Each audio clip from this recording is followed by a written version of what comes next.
Hey, good afternoon, everybody, and welcome. We're going to give it a couple more minutes as people sign on, so bear with us. We'll get started here in just a couple minutes. Thank you.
Okay, everybody, let's go ahead and get started. So, good evening, and hey, thanks for joining us tonight, where we are attempting to continue the conversation regarding the upcoming coastal steelhead season.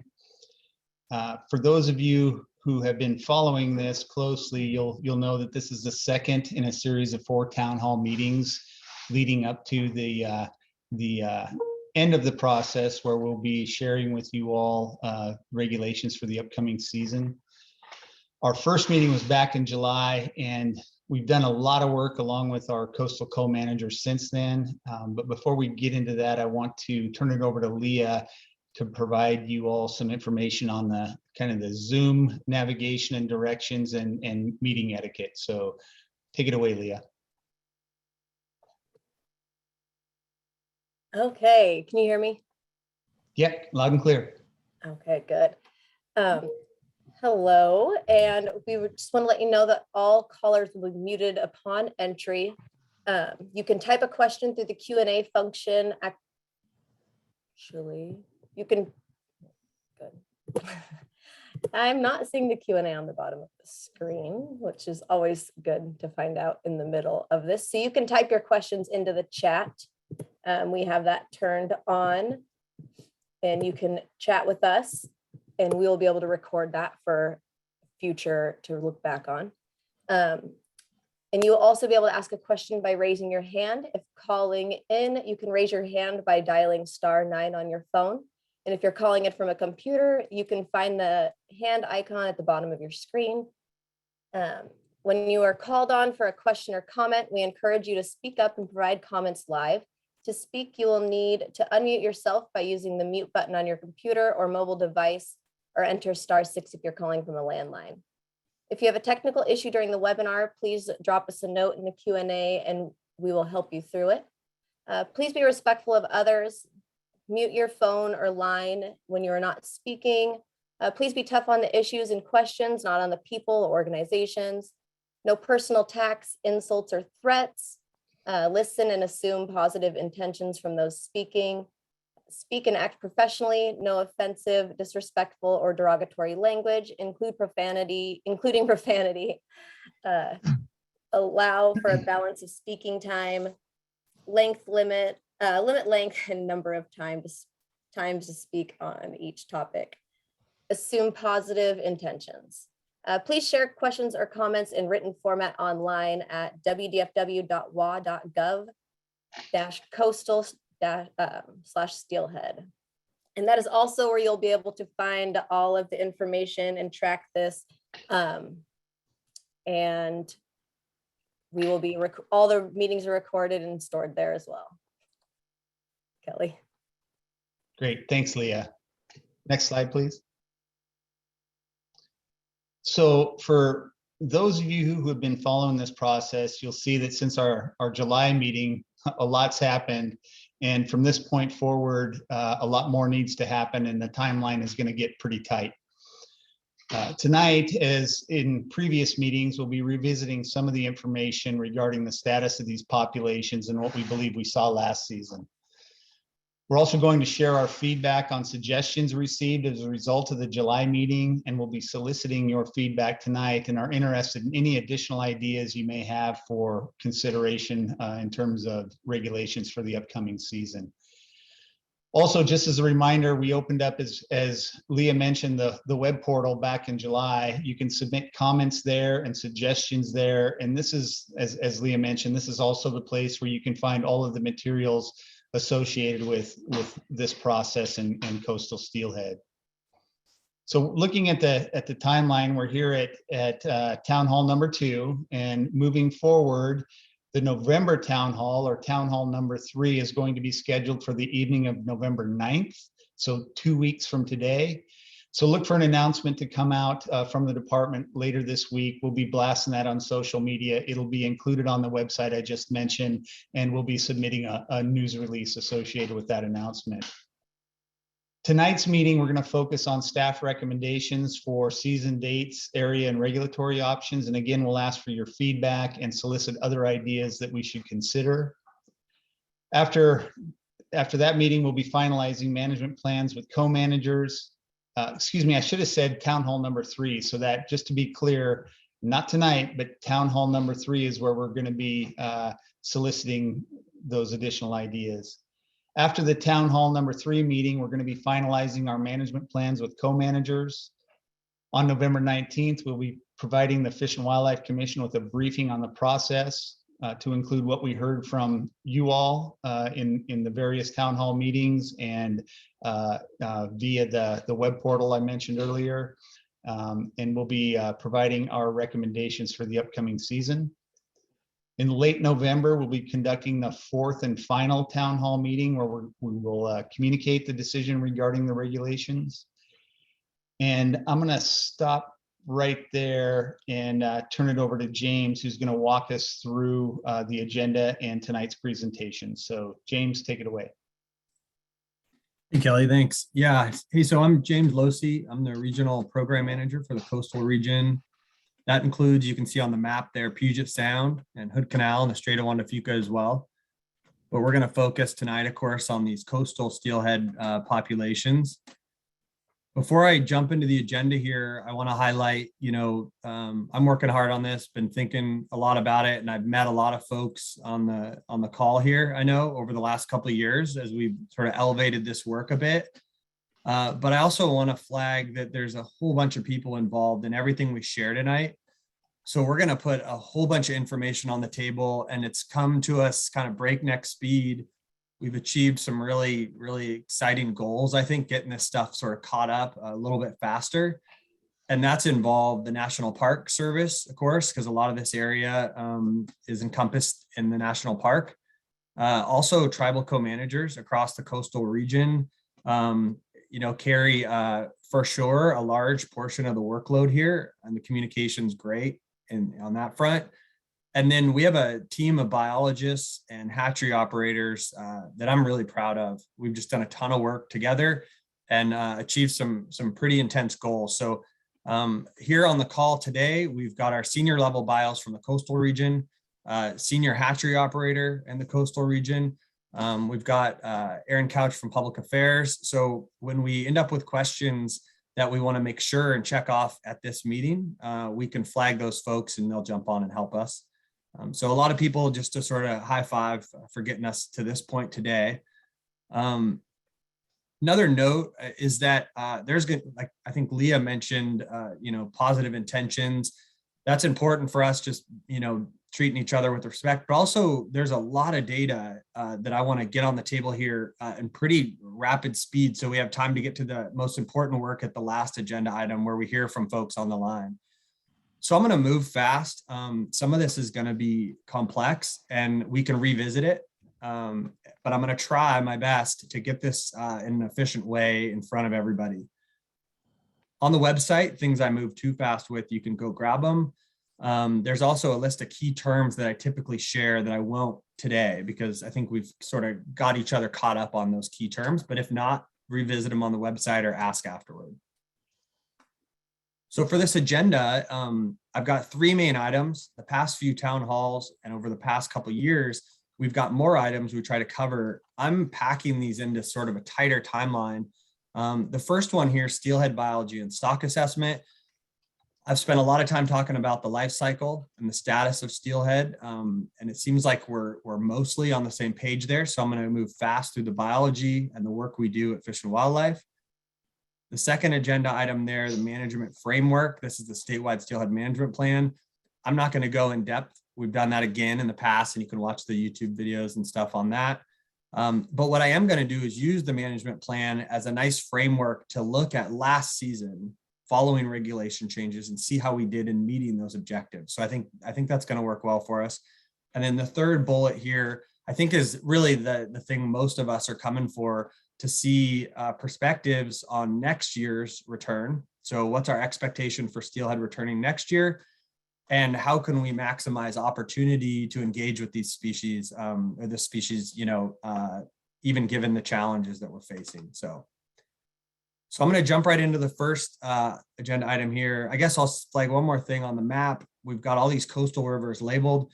I've got the Puyallup and Nisqually on here as well for reference, just so we know where we're located. I'm not sharing any Puyallup Nisqually data, but it's a nice case study that our biologists are thinking about while we look at these places where these fisheries are operating. So for the steelhead biology piece, this is a life cycle I think I share almost every time. The 2 things I want to mention about it this time are that make sure we all understand steelhead are anadromous. They move into the ocean. They also come back to freshwater and spawn. So these 2 parts of the environment are really important. The other piece that's unique is, I'm not sure, actually, maybe I'll flag this. Kelly, can I get a thumbs up if my cursor, my arrows seen on the screen there? Yeah, I can see it. It's not moving, but Okay, well, there's an arrow here connecting these juvenile fish with the larger adult fish, and that's intentional. Steelhead are unique in that they can remain in freshwater for their entire life. So these are our resident forms. These are our rainbow trout. We know these 2 interact directly. Rainbow trout produce steelhead and steelhead produce rainbow trout. So that's important when we think about regulations to protect steelhead. And then the sort of last thing I want to mention is often I go around the life cycle and I talk about all this sort of complex work we do with Fish and Wildlife. We've done that in the past. I'm going to move sort of through that this time, but just recognize there's a lot of hands involved here, trying to keep the finger on the pulse and all this sort of these different stages of the life cycle. In the bottom right is a picture of the ocean and where steelhead are distributed. I'm going to zoom in on this idea a little bit, talk about the ocean for 1 or 2 slides here. So what we're looking at here is a graph that shows changes in the ocean heat content index here. And so what's important about this is the ocean heat content, we call it the OHC anomaly, documents or reports changes in the temperature of the surface layer of the ocean. And so we know the ocean's really good at storing heat. We know temperatures are changing around the globe. And so the ocean provides a nice place for us. This OHC index provides a nice place for us to monitor this. In the bottom left, I have this paper by Chang et al. And this was published in 2020, where Chang documented sort of record-breaking temperatures in the ocean through this OHC. 1 year later, Chang published another paper, sort of, I guess, essentially documenting that they had beaten this old record. So we're seeing each year temperature profiles that have not been observed in the past. This is a big deal across the globe, but why this matters specifically for steelhead is because steelhead operate in that upper, part of the water column in the ocean. So this part where we're measuring these changes in the temperature. More specifically, if we look at where exactly steelhead are hanging out in the ocean, where they're distributed, this map does a really great job, I think, of demonstrating when you tag a steelhead and track it into the ocean, where the tags were covered. So this figure is from a paper. This is online. Leah told us where to retrieve this stuff, but all the sort of documents I talk about will be there online. But this one's important. This is from a person named Kate Myers. She's really the expert in ocean steelhead distribution. And what we can see is they're distributed broadly across the ocean, all the way to the coast of Japan. But really, we're focused here on this Gulf of Alaska period in the center of the ocean. We know steelhead are heading off the continental shelf into this surface layer of water that we talked about, those changes in the environment. Another kind of important concept is if we take maybe a few years back, a paper that was looking at things that Kate Myers had taught us, and look at expected changes in this ocean distribution of steelhead based on this real narrow temperature profile that steelhead requires. So there's a specific type of temperature steelhead operate in. It's on the surface of the ocean, so we can make predictions about where steelhead hang out now and where we expect those distributions to shift. And what we see in this paper by Aziz was that there's really this expectation, and there has been for some time, that the environment in the ocean where steelhead occupy will become contracted. So what that means, I'm not an oceanographer, I'm a steelhead biologist. And the way I'm thinking about this is that the available space for steelhead in the ocean, we know is contracting, and there's predictions about it contracting 24 to 43% during this time frame. So that's a big deal for a fish that spends multiple years of its life in the ocean. We can also compare that to what we see in the freshwater environment. Folks that are from the Pacific Northwest, I don't think need to read the news to know that the last few summers have been unique. We've seen record-breaking temperatures, record low flows. This sort of headline here was focused on a period in June of last year where we saw record temperatures in Seattle and Portland and Vancouver. So these were, well beyond record, in some cases 10 or 15 degrees higher than had been documented before.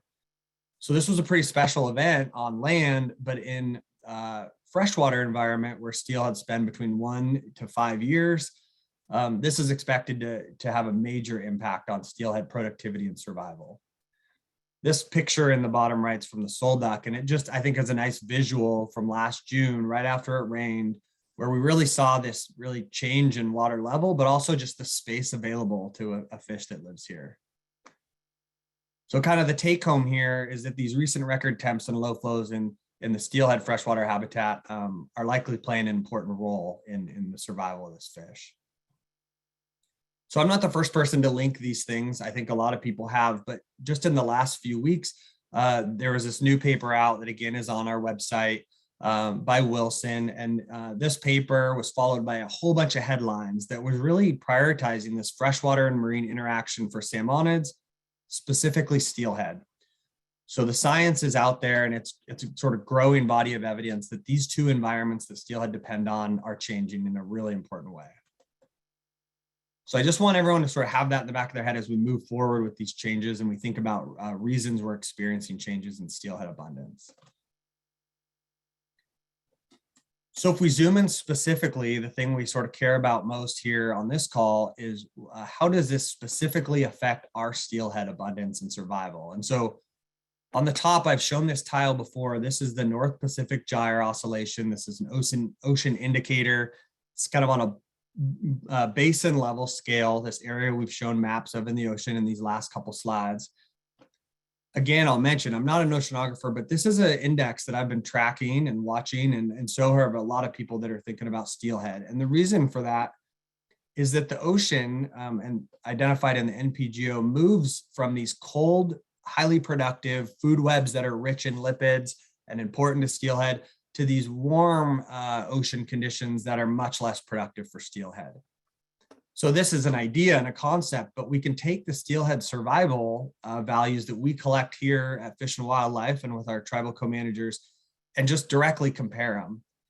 And what we see specifically is when the ocean's cold, steelhead perform better than when the ocean's warm.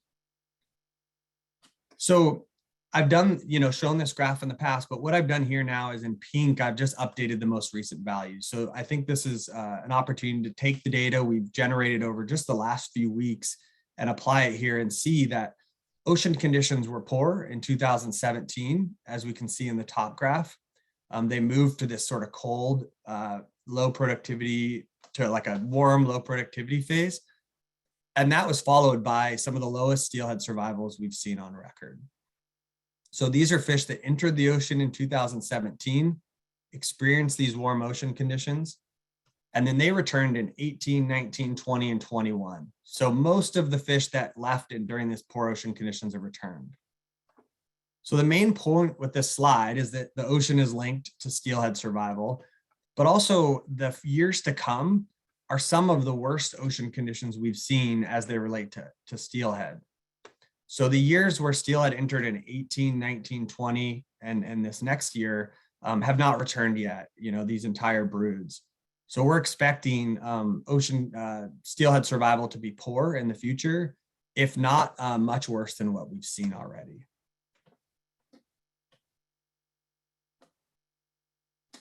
So in the past, I've shown each one of these graphs sort of separately, and we've talked through this declining steelhead abundance. And I don't think we need to do that. It feels to me, based on conversations with the angling community and scientists, that I think we're on the same page, that we know now that abundance of steelhead is less than it used to be. I think those that fish have known that for quite some time, that fishing's been tough.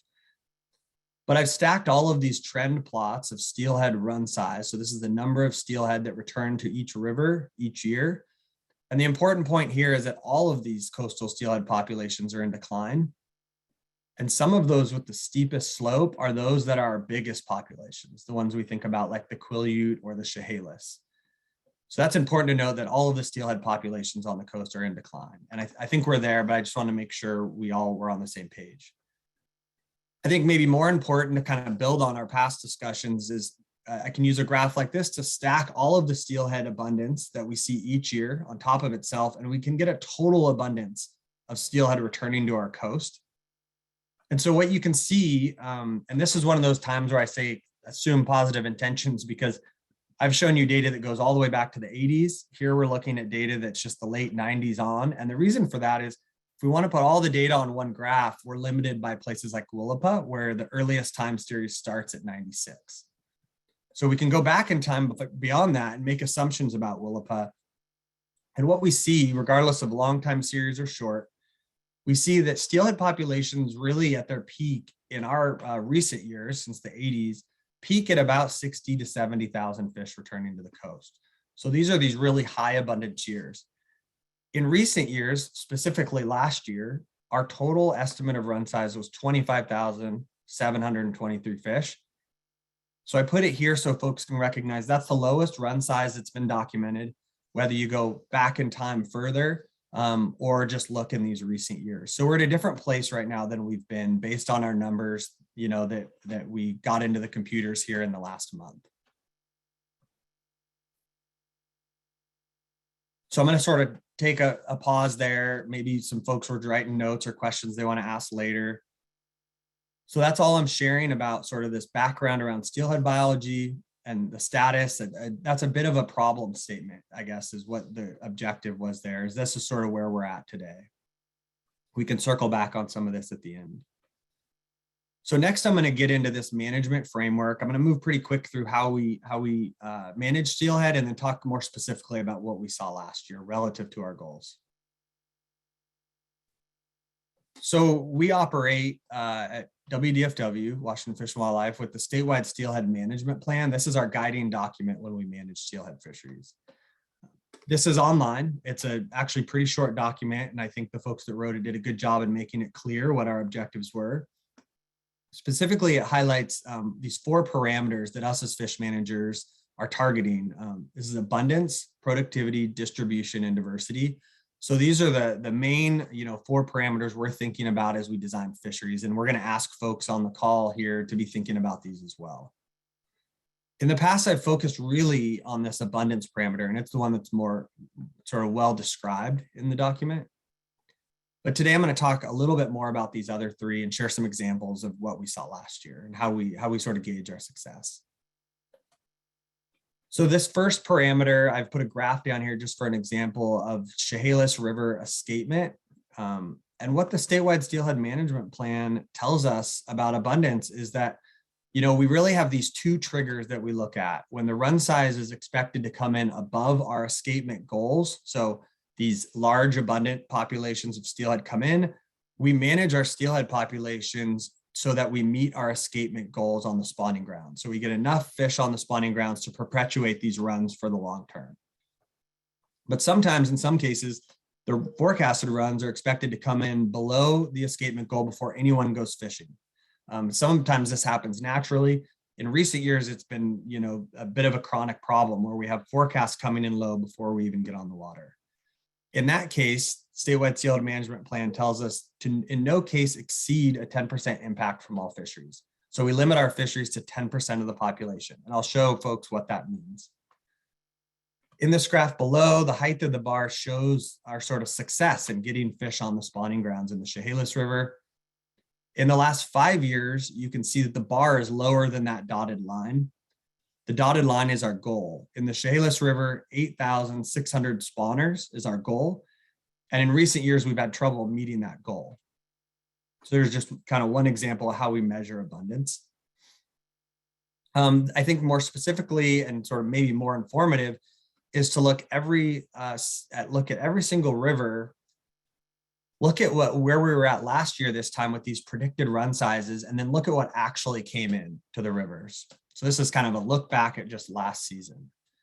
So I'll start with this first line just to get everybody caught up at what we're looking at. If we look at the Willapa Bay system, all of those rivers in Willapa Bay, we had a predicted run size of 3,862. This is the number we managed fisheries to. The actual number of fish that showed up was 3,004. So we were about 800 fish, maybe we say too optimistic. Our model was off by about 800 fish. If we go all the way to the bottom of this table, another river, this is the Quileute River, we forecasted 9,276 fish, designed fisheries around that. And what we actually saw was about 1,700 fewer fish show up to the river. A couple of these rivers we're a little more proud of. We hit right on the head. We predicted 1,066 in the hump tulips, and the actual run size was about 200 fish more than that. So the other sort of important components of this is after we go fishing, we can see how these fish actually spawned, how many of these made it through our fisheries. So that's what I've added here. This is the escapement. So this is the number of fish that made it through our fisheries based on our stock assessment work, walking the spawning grounds. And then you can see on the right our goal. And so I've highlighted places where we put fewer fish on the spawning ground than our objective for each one of these rivers. So 5 of the 7 rivers, we had fewer fish than our objective. So we did not meet our escapement goal. In places like the Hoh and the Quileute, we were looking where we had buffers from, about 400 to 800 fish in those 2 rivers. So the margin of error was tight, but we made our goal. So then sort of summary here, we over forecasted last year by about 14%, and the escapement goal wasn't met in 5 of the 7 rivers.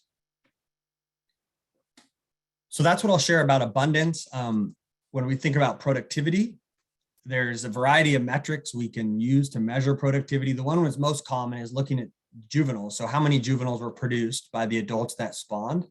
We have smolt traps in a couple locations on the coast. And what we know is that abundance of these juvenile fish going out into the sea has been low, of course, because we're putting fewer fish on the spawning grounds to produce them. But in some situations, this low number of spawners has actually produced a large number of juveniles. They've been ultra productive while they're on the spawning ground. So that's good news. Producing a large number of smolts for very few spawners is something we're seeing in some cases. I think maybe more sort of informative for anglers out there, a measure of productivity we also consider is the size and the shape and the gender of the fish that spawn. So for a lot of folks that were out there last year, maybe having trouble finding a steelhead, but when you did, we heard that folks saw some of their record size fish they'd ever seen. So, me personally being out there on the river, not catching a lot of fish, but bumping into a big one was something we observed. But also we were hearing it, through text message. This is one of the guides that texts us, Joey. This is a great picture that, he sent us of a nice big fish. So we were discussing this, in season as managers, but we also have ways to measure it. So we can measure the size of fish, of course, we can measure the girth and the things that we're more familiar with, but we can also look at the scales of fish and look at the age, because we know these old fish are bigger, they produce more eggs, and they dig deeper redds, and this leads to higher productivity. So these big fish are really important. We asked our scale analysis lab to turn the corner on age data last year as fast as they could. So we collected scales from all over the rivers, and we asked our scale lab to tell us, how old were the fish that you saw in the river? Were they in fact older? And even more importantly, did we see a higher number of these repeat spawners? So I went over it quick, but unlike salmon, steelhead can spawn more than once. This is an important component of their life cycle. This is important because a fish spawning its second time often has more than double the number of eggs. So these old females are really important to the life history of steelhead. And so I'll show you quickly how this works. This is a steelhead scale. When they spawn, they put a scar on their scale, and we can count those scars. So we have experts that have been doing this, for a really long time, and the tribes do as well. We, put our heads together here, and we make estimates about the number of these repeat spawners in the population. This is a picture of the hoe on the left, this little graph. One thing we've noticed is the number of repeat spawners has declined along with the abundance of steelhead. This has been pretty worrisome. But as we were told by many folks in the fishing community, and we saw ourselves, we did in fact see older, bigger fish in the population. Specifically in the hoe here, you can see a significant jump in the number of repeat spawners. So this is really good news for a population that is declining. So this was exciting. We looked at other populations on the coast and in Puget Sound. And what we noticed is this extremely consistent pattern last year of bigger, older, higher number of repeat spawners in the population. So this is a bit of a moment where we say, okay, we're glad steelhead are operating with this component of their life history. So this is good news, highly productive individuals on the spawning grounds. But it also brings up questions about what we're going to see next year. The reason for that is these 6- and 7-year-old fish that we're counting, and we have circled in red here, these are from better days, right? Better ocean productivity, better freshwater conditions. And this could tell us something about what we're going to see next year when these fish are no longer part of our abundance on the spawning grounds. But this we don't know. There could be something bigger happening with these repeat spawners. So thought that was an important measurement of productivity to share with the group. So I've lumped distribution and diversity here. I think these are things we can talk about together pretty quickly. Here is a map of the Chehalis River. Another example, I'm using the Chehalis here because a lot of us are familiar with it. You can see it's diverse, right? It's draining off of a variety of different hills, and we've got places where we've got spring-fed, glacier, river runoff. So it's a really unique, diverse place. But we can also look at the fish that spawn in the Chehalis, and this is a really busy graph, but I was sort of taking a leap here because I've shared this, I think, every town hall we've given. And what this graph is showing is the height of the bar is the number of spawners. So it's the same graph I showed before, but now we've got all these colors where you can see all the different places that steelhead spawn in the Chehalis. So each color represents a different part of the river, and you can see the spawners are comprised of fish coming from all different places. The important thing to note here is in every single year, we have a lot of different colors. This is high diversity. In some years, in 2009, you saw a lot of gray. That's more Skookumchuck spawners than in other years. And other colors blinked out in that year or were extremely small. In this last recent year, 2021, you can see we had high diversity. So that's good news. So these are data that, right off the spawning grounds and here in this graph. So this is great. Even though it was low abundance, it was high diversity. We have more specific ways to quantify this diversity. Lots of different diversity indices I won't talk about in depth, but one that we know well is the Shannon Diversity Index. And this just gives us a scorecard for diversity. We can do this for every single river. And again, what it shows is in 2021, we had sort of that expected high level of diversity. But we can also flag years in the past where we had a pretty extreme low diversity relative to other years in the Chehalis. So the take home here is that steelhead spawn in diverse locations, and that's important for the stability and resilience. And then last year, we had fisheries in place that appeared to support that diversity in terms of fish spawned in lots of different places. So in the top left here, I've highlighted in gray what the statewide steelhead management plan says about distribution and diversity. It tells us to modify the timing of fisheries, gear types, or fishery characteristics to enhance this diversity and spatial structure consistent with the watershed goal. So when we plan fisheries, we're thinking about all these different places they spawn. Sort of the last thing I want to say about diversity and distribution is that they spawn in lots of different places, but they do this at lots of different times. And I'm going to share a graph I haven't shared with the group before, and this is going to, potentially be, one that takes more time than we have, but folks can download this stuff and look at it on their own time, and we can talk more. But I think this is really an important one to show. So what we're looking at here is this stacked graph shows lots of different colors, and each one of those colors is one of those different areas of the watershed where steelhead spawn on the Chehalis. And I want to zoom in on this very first bar right near the word March. It's really like mostly blue. And what that is telling us is this first week of when most of these first wild steelhead spawners show up, that first week of March, we see a lot of blue. So a lot of Nowakam, some upper Chehalis spawners. So when we're counting reds in early March, it's mostly from these areas. As we move through time, this red seems to be more important. So these are the Satsip, Wainuchi, Johns River spawners that are spawning a little bit later.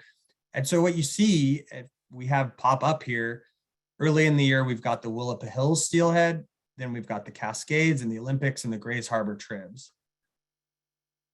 So the point with this graph is that these early wild steelhead, I put it in quotes, these ones that are coming in early into the fisheries are spawning in different places than the fish that are coming in late. And that's really important as we design these regulations to protect both the different places they spawn, but also knowing that fish in different places return at different times. And the reason I'm really pulling us through this pretty challenging graph to follow is because we're hearing proposals from folks that have different components of the run that they're more interested in fishing, and that makes sense. And this is the graph we've used to sort of discuss that with a variety of anglers.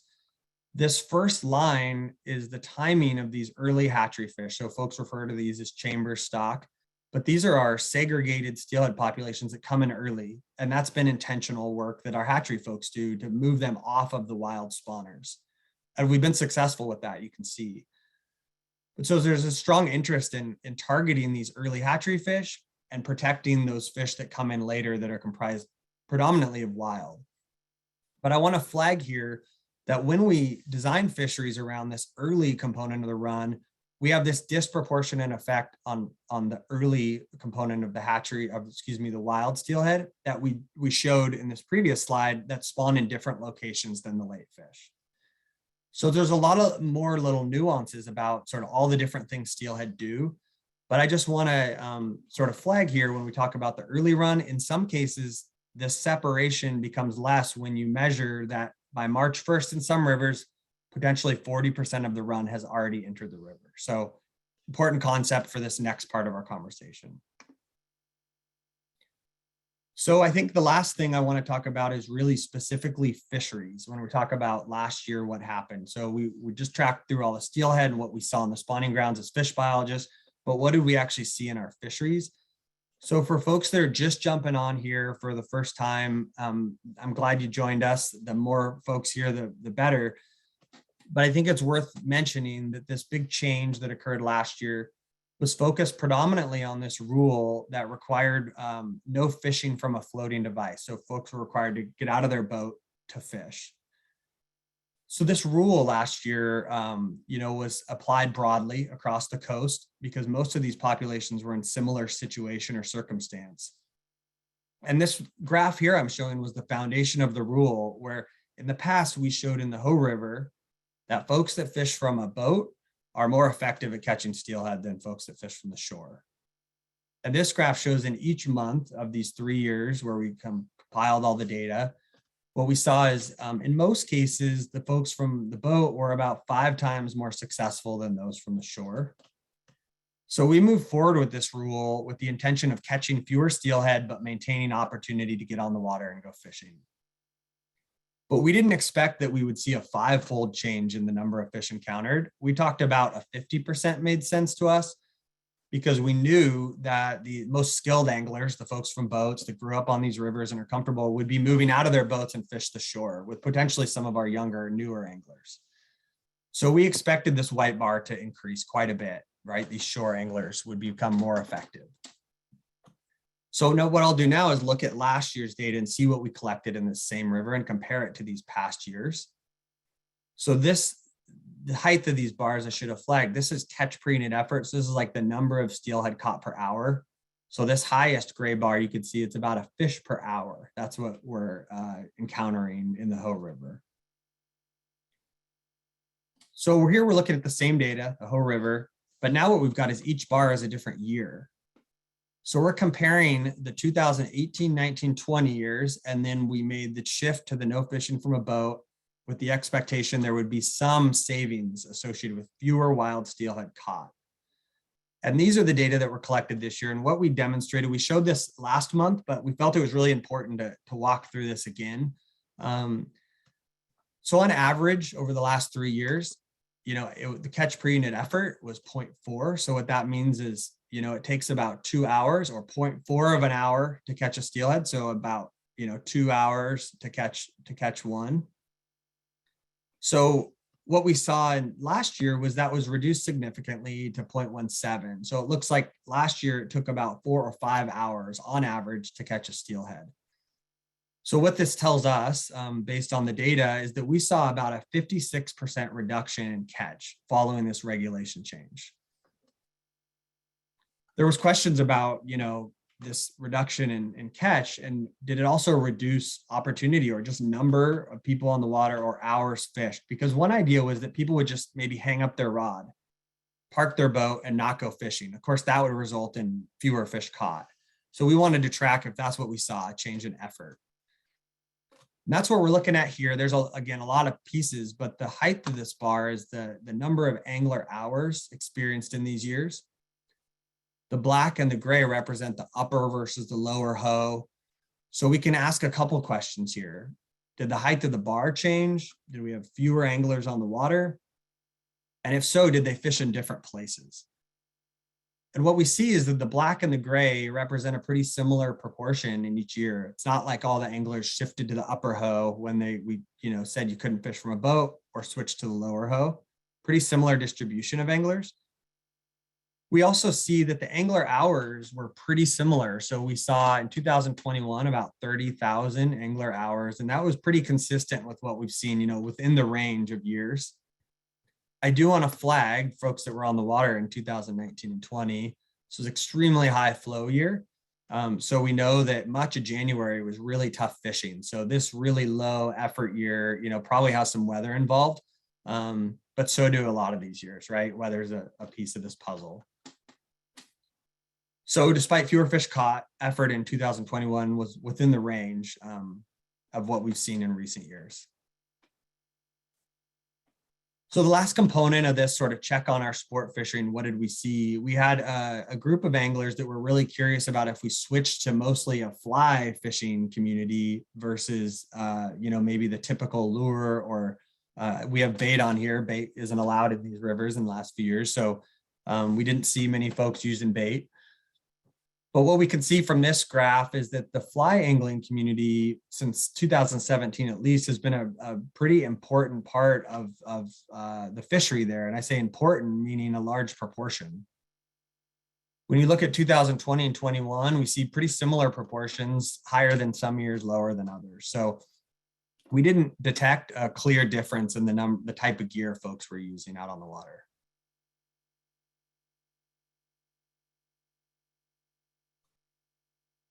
So I'm going to pause here. I have one more slide on sort of this looking back at what we learned last year.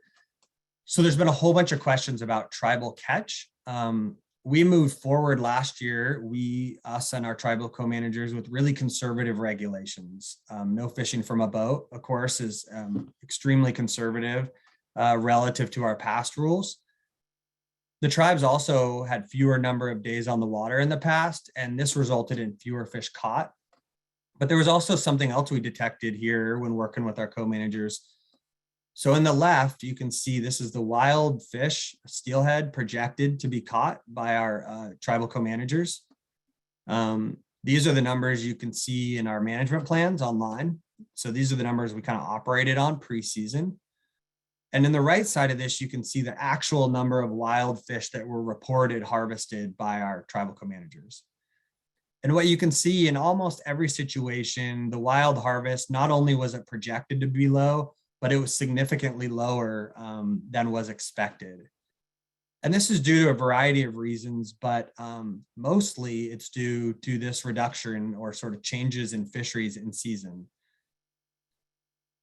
We can also look at the hatchery portion because our tribal anglers, our tribal co-managers are also, targeting these hatchery populations, and we see a similar trend where, there was, ambitious, schedules in the past that were scaled back quite a bit, and then of course changes to fisheries in season.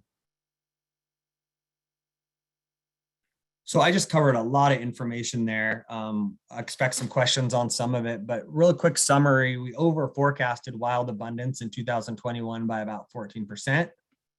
The escapement goals were not met in 5 of the 7 rivers. Future returns are expected to follow these extremely unfavorable environmental conditions, both freshwater and marine. We have declining populations in all of our coastal steelhead rivers. The 2021 total return was the lowest we had seen on record. Good news is our fisheries last year seemed to support these diverse spawning distributions and run timings. We had a 56% reduction, that's our estimate of reduction in wild steelhead caught relative to the past. And then no change in fishing areas or gear types that we could detect with our Hoh River creel. And then tribal catch was approximately 34% below expectations pre-season. So now I have far fewer slides on this sort of next one. This is more about us as a group talking about proposals, but I do have information that's going to be really important for that. So the biggest piece is our forecast. So again, we're a month or more ahead of schedule, but we've got all of these preliminary forecasts on the table here to discuss. So these are our projections for next year's run size. And then we can talk about regulations, and I'll share with the folks here a few of the proposals we've heard. We haven't heard many, to be totally frank, but the ones we have are really productive, good proposals that we were able to analyze and evaluate whether they'd work out for us next year with these constraints. So this is just a big table that demonstrates our understanding of the forecast for next year. So these are our river sort of steelhead abundance expectations. You can go down either to your favorite river or scroll through them from Willapa down to the Quileute, or up to the Quileute, I should say. And what we see is the best way to look at this is to start at the Willapa, I think, and to say, okay, the run to the river, the expected number of fish to return is 3,435. The escapement goal is 4,206. So we can see immediately that the run is expected to come in under the goal. We know we're about 18% below the goal, and that's about 771 fish below the goal. I've highlighted in gray, these are the expectations of stocks that are going to come in below the escapement goal. And then the Hoh and the Quileute are the two that are expected to be above the goal, 31 and 42% respectively for the Hoh and the Quileute. So we talked about the Statewide Steelhead Management Plan, and now we created this framework to sort of take all the words that are in this 60-page document and put them into a framework so that we can take these rivers, all the information in this table, and place them, assign them to these sort of different statuses. How are we going to design these fisheries? So the way I've done that is, and others here, we've built this tree. It's kind of a decision tree. I shared one last month, and this was sort of the first cut. And I think when I shared it, I said, hey, if we hate this decision tree, we can just move back to the Statewide Steelhead Management Plan and read it, or we can improve this. And I got some great feedback from folks that were on that call on how to improve this tree. So we've made it a little more accurate relative to the Statewide Steelhead Management Plan. Also changed the colors so it's easier to follow. And what we can see is the easiest way to describe this is we have these three sort of tiers that each river may fall within. So the Quileute River I highlighted is one that is above the escapement goal. So coming in, planning this fishery, we would look at the green here and say, we have a river that's forecasted at or above the escapement goal. So then our goal would be to meet or exceed the escapement. So we can design fisheries that will not, put that population below the goal. And those options could be diverse, right? Some cases could include the status quo, but could also use a variety of the tools that we know about. And then we also have populations that are forecasted below the escapement, and then some that are forecasted significantly below the escapement. And really the way we determine whether it's below or significantly is whether or not we're able to design fisheries around this requirement to not exceed 10% exploitation. So then the options in these rivers vary from a full closure in a river where we can't design a fishery with confidence that we will in no case, exceed the 10%, but could also have just reduced seasons, or we could apply tools that we've learned from in the past, like last year with the no fishing from a boat, or bag limit changes, or things like that. So what we'll do here, if we were all in the room, we would put this on the table and we would look at this table and start putting these, maybe with sticky notes or something, put these rivers into these different places on the decision tree based on their forecasted abundance. We're not in the same room and we don't have sticky notes. We won't do that. But what I think the best way to move forward here with these last couple slides is to share the options I've heard, or sort of the proposals I've heard from people, walk through the ones that we've seen and what they mean, and then share with everyone my analysis, I should say our team's analysis. There's a lot of us working on this, the analysis of those different proposals. So that's what I'm going to do now. So there's four main proposals we've heard so far. So one proposal is a coastwide closure. I'm going to explain each one of these, but the second one is last year's regulations just applied to this year. There's an alternative to that. If last year's regulations don't fit with these, in some cases, even lower abundance, then there could be reduction of days fishing. So instead of 7, it could be fewer days. And that could help us with a additional sort of savings or fewer wild fish caught. And then this last one is the status quo, we're calling it. So this is, if you open the pamphlet to your favorite river from a couple of years ago, do those regulations, those tier regulations, apply to any of these populations? And if they don't, could we reduce days within a week to achieve those same savings we have from other regulations? We also have these other tools or ideas. The Upper Hoh has a permanent rule. The Upper Hoh River has a permanent rule of no fishing from a floating device. So that's one we've heard is a desire to allow folks to fish from their boat, from their boat in that section. And then we've got the more traditional ones that folks are aware of, like barbed hooks, allow bait, and bag limit adjustments. So this first one, this coastwide closure, pretty straightforward. Close all rivers from December 1 to April 15th along the coast. This provides this sort of maximum assurance that we're going to achieve our objectives. There's potential for a late opening. Our team's been developing these in-season tools to try to understand in season, is there any changes we can make? So that's the good news there. We could close and see what we learn as the season progresses. The cons are there's hatchery fish we wouldn't have access to. There's a closure on rivers where the escapements like to be met, like the Quileute. We know that this would likely impact the coastal economy. And then this displaces, important advocates. And this is real, and something we believe in is that, if we're going to recover steelhead and move them sort of into these positive trajectories, we need anglers' help.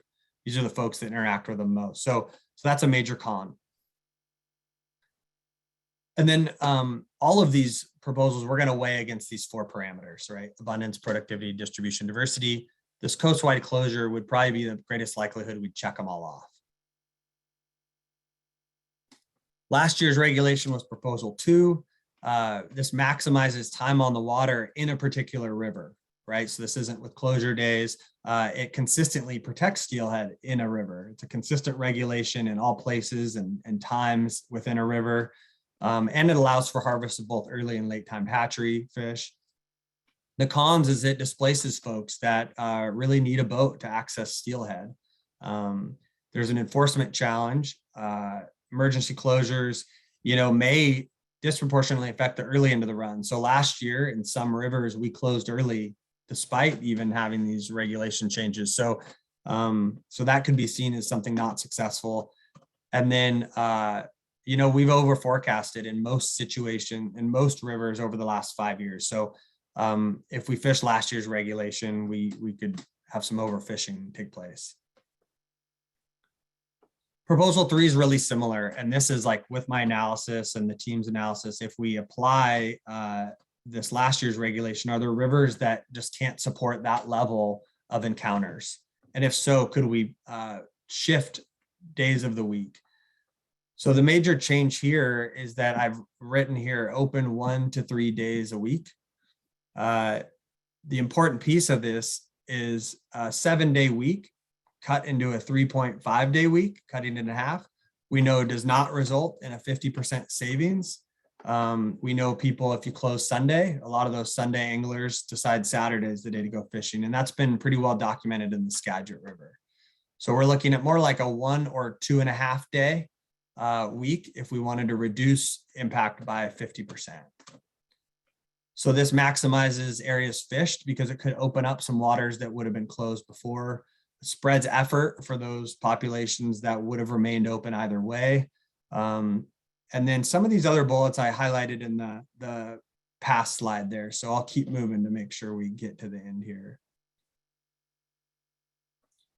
And then this last proposal I'm going to discuss here is this status quo. So what we attempted to achieve here is last year we documented about a 56% reduction from the no fishing out of a boat rule. And we're asking the question, could we achieve that same level of sort of reduction in encounters by moving back to our normal fishery? I say normal, this would allow us to fish from boats and in some cases use bait. Could we move back to that fishery that's in the pamphlet from past years and get that same level of savings by just a reduction in days? So we conducted that analysis and I'll share that with folks. But to achieve that 56%, as I mentioned before, this, depending on whether folks decided a weekend was the day they wanted to hold on to or midweek was the schedule, it would result from either 1 day a week fishery or 3. And so this allows for diverse user groups, right? This is the most diverse opportunity in terms of gear type. And it may allow for harvest of early and late time hatchery steelhead if we got through a season and we didn't observe encounter rates that were not supported with our forecast abundance. The cons are, it's the least days on the water, certainly. There's concerns from tribal co-managers about fisheries that would operate, closed days with high intensity or sort of high efficiency gear types. And there's questions about how we would operate our schedules in rivers, for instance, like the Quileute, where the tribe is probably operating multiple days a week. So we would be scheduling those days around them, putting, fisheries on the water all 7 days. And then emergency closures, of course, may disproportionately affect that early portion of the round that we talked about.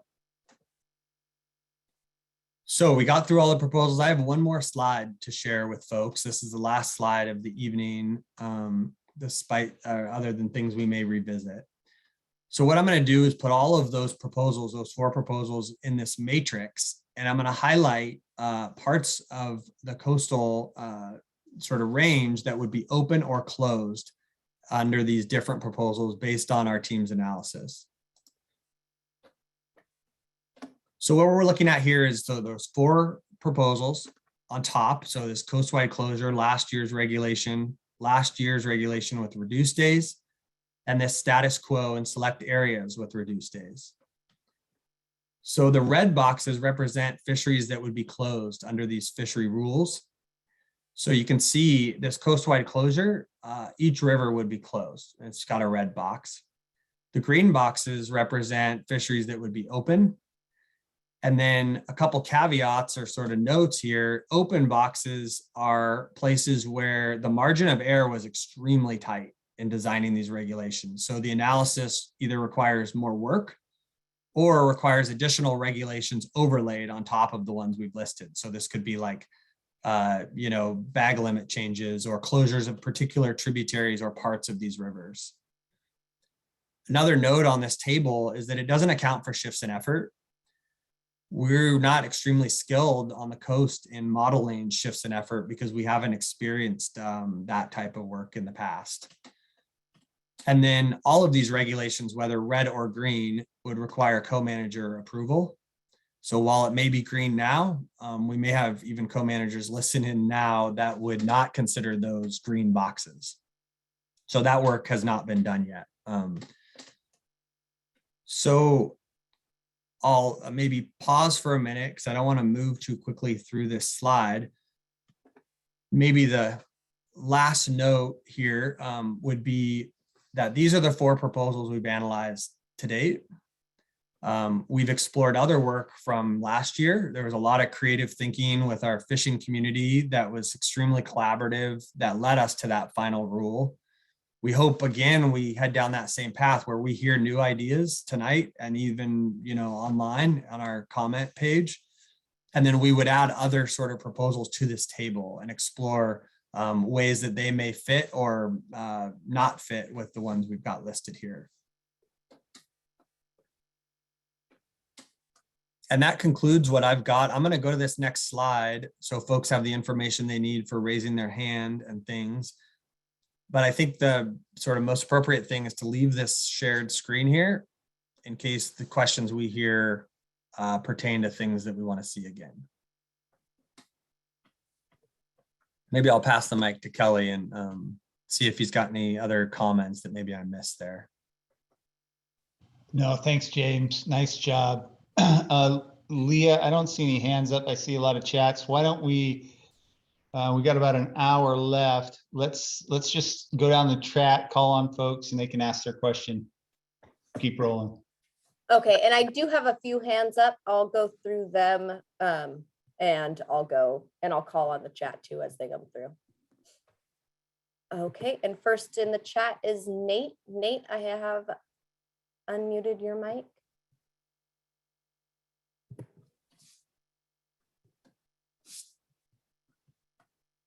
Okay, great. Can you hear me? Yeah, we can hear you. Okay. So just to be completely honest, I've only been fishing for steelhead for a couple of years. And so I don't have a lot of the background and historical perspective that you, Kelly, and James have.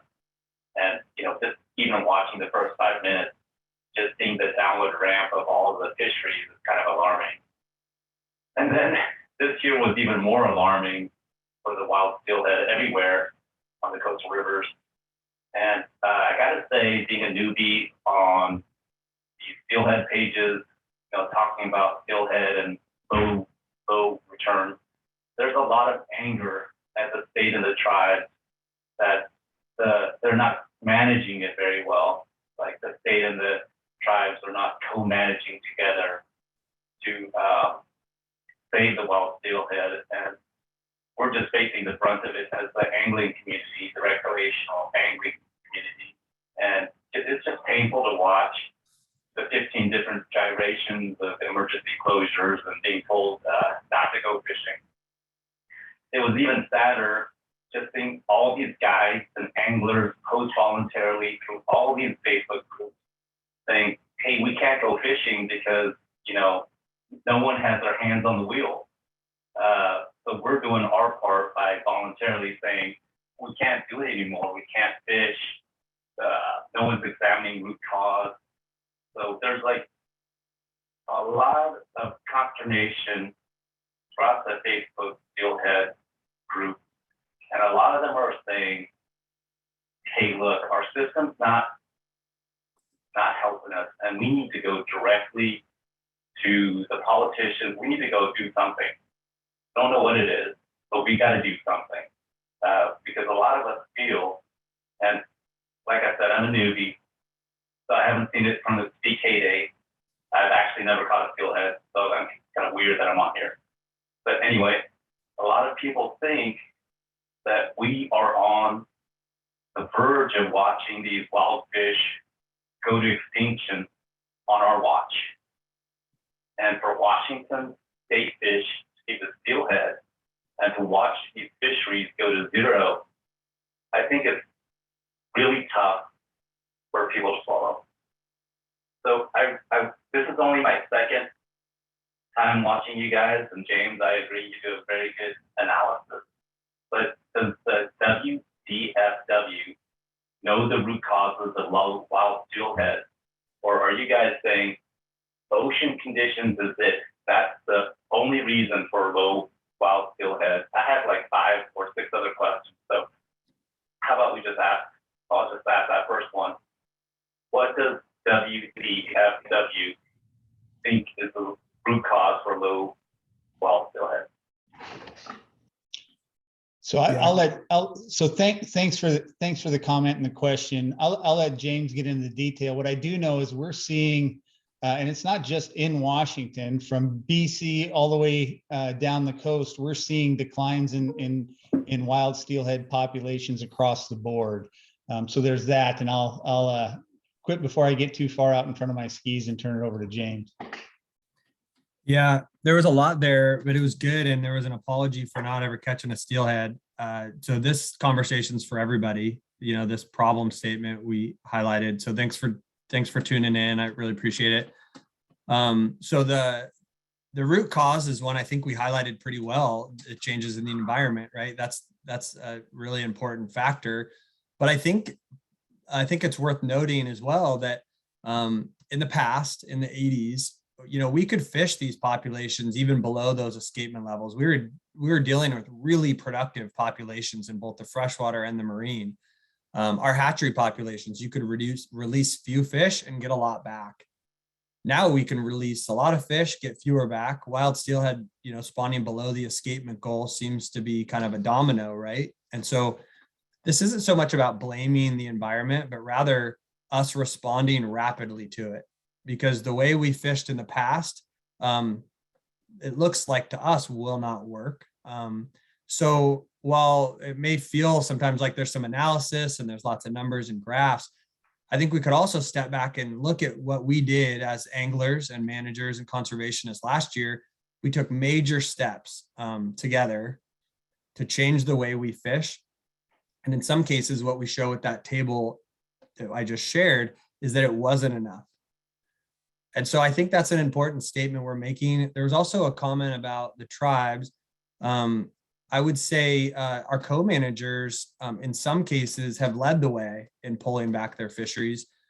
I shared a table earlier that required a co-manager permission to share tribal catch, right? Because we have agreements not to do that.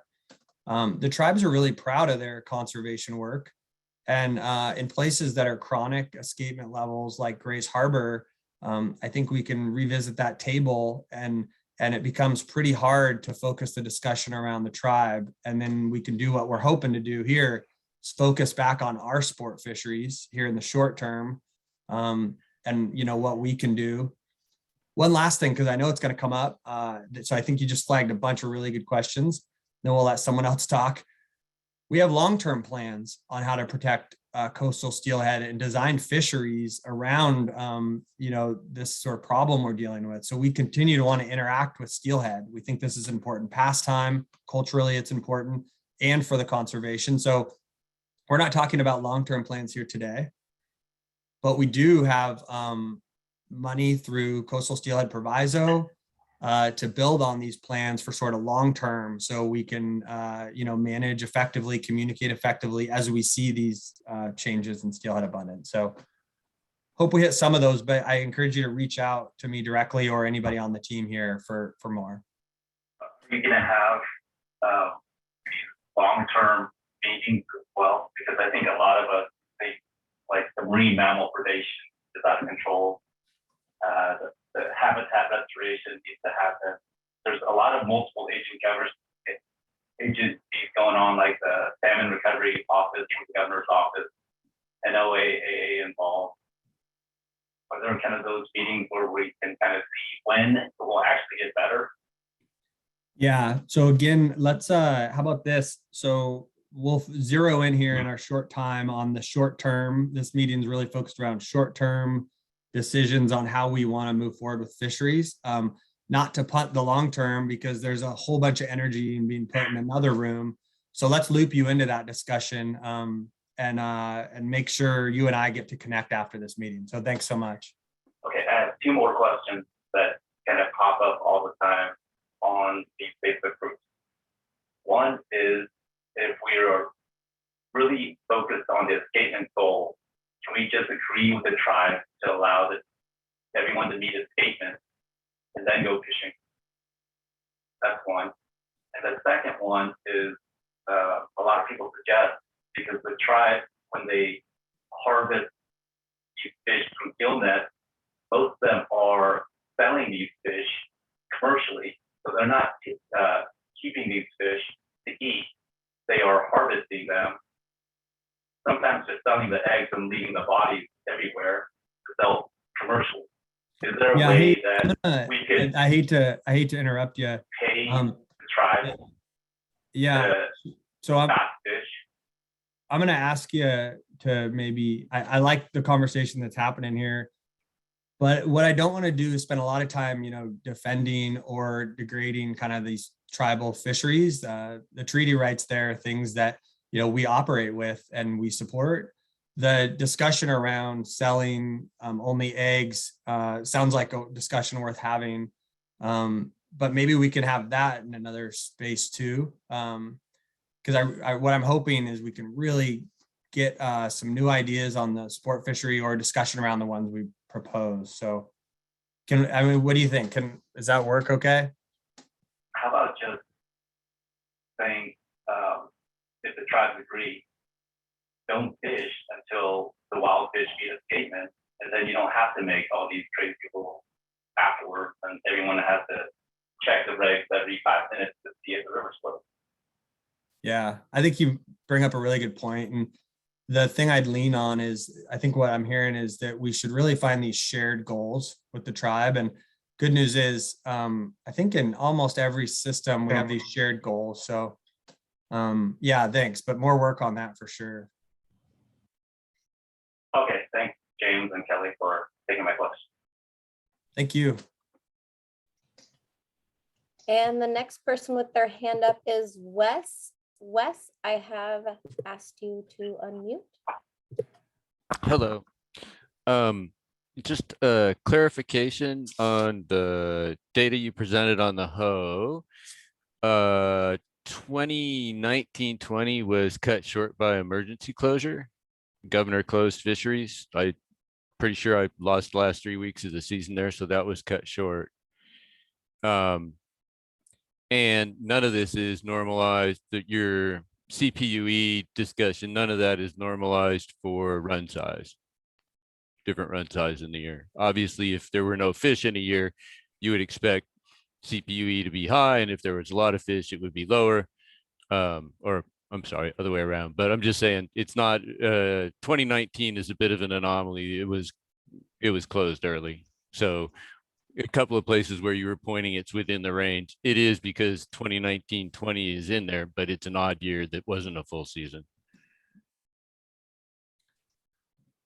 Yeah, thanks for that. Yeah, the question about catch pre-net effort, I think whether we standardize for run size, that's a maybe deeper conversation around the analysis. And I feel good about what we've done, but I think it's fair that we spend some time digging into it together. So I could share that when we've got a spreadsheet in front of us and show you how we've done that work.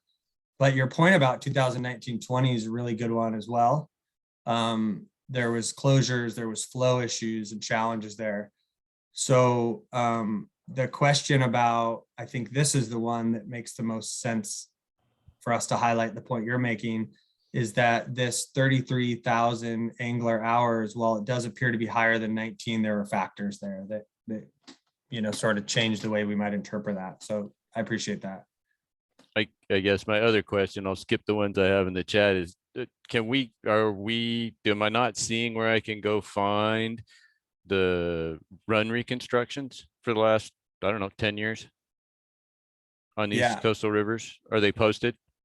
Yeah, great question. So the run reconstruction work, so this is probably a longer discussion as well, but it's worth having here quickly, is the sort of process that we move through, and specifically this year, we're targeting signed management plans by December 1. So those plans take all this information we're kind of sharing rapid speed and puts it into this plan where it's signed. So the earlier caller had questions about shared objectives and things like that. So all that information is housed in these plans. Those are online from last year. And so specifically, you can look at the appendices in those plans and you can pull the run reconstruction. So, yep, thanks. Okay. And the next person with their hand up is going to be Reve. Reve, I have requested you to unmute. Thank you, Leah. Can you guys hear me? Yeah, thanks, Rebecca. I had a couple of questions in the chat. When are the spawning surveys started? I know I feel like those are later than we actually see reds on some of the rivers, for instance, in January and February. Are those counted or counted for, I guess? Yeah, I think just to be clarify, I think you meant they're conducted earlier than we see reds. No, we see reds earlier. When is spawning survey started, I guess is the question. Yeah, river by river. Some places were in there before January. Other places, whether it's limited staff or understanding of, when the steelhead spawn, it's later, February, March. But the goal there, sort of standardized protocol that we try our best to meet, is to get zeros. That's what we like to say. Spend a couple weeks on the spawning grounds where you document 0 fish spawning, and then you're able to capture the entire trajectory of the run. So, and then you asked a question, I think, I don't want to try to rephrase it. No, that's enough of an answer. Okay. On the last year's creel information, comparing number of anglers interviewed per creel day, is it not true that the Quileute had a 75% reduction, the Clawa a 62% reduction, the Solduck a 56% reduction, the lower hoe a 19% reduction, and the upper hoe a 45% increase when comparing that to like the prior 6 years before this rule change?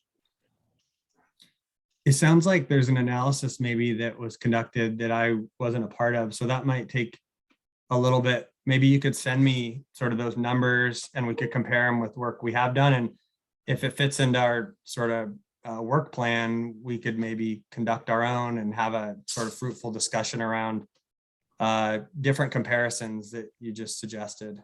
So your team hasn't looked at what the impact was on other rivers that were not as accessible by bank anglers? Yeah, that's true. And it's worth highlighting, Reve, that the level of resolution in the data we collect doesn't allow us some of those comparisons, I think, if I sort of interpreted them right, to do those. So we do creel only in the hoe. It's important for everybody to know that. We do spot checks in the Quileute. So of all the coastal rivers we talked about today, those are the only places we formally monitor sport fisheries. Mm-hmm. So I would say almost all of our sport fish monitoring is on the hoe, and it's limited, the Hoe River creel specifically. So there might be work there that we haven't done or maybe wouldn't have the tools to conduct. So the Quileute data is just because it's considered a spot check, even though it's been done consistently for decades by the same person, is not sufficient for you guys to look at, because what we're seeing is this hoe being applied to all the river systems, the whole data, and there's just so many intricacies that I think it misses. I agree with you, Reve, that there's major limitations collecting data in one area and applying that to others. So thanks for bringing that up. Okay, 2 quick ones. Given that status quo, and I really hate this term you guys started using, but can I use instead the current regulation book fishery? But according to our recent co-manager agreements for prior years, our non-harvest mortality for the Quileute would have been 548. This forecast would allow for 1,252 and 178 for the hoe, while this forecast, I believe, would allow for 370, although the second to last slide showed 251. So I'm not sure where my math is different there. Why would this not allow for a full regulation book fishery? Yeah, so again, Reve, I appreciate all that work you laid out, but I'm having trouble tracking kind of the calculations here on the fly. But What maybe for the bigger audience, I'll address that last piece, but make sure we don't just gloss over your question and your analysis. We spend some time focused on your numbers and ours, and we discuss it. So for the 251 number, that's everybody to know, we're looking at a run size that's above the escapement. So we've got the number of fish above the escapement, and we've divided it by 2 because we're sharing or allocating the total allowed catch with our tribal co-managers.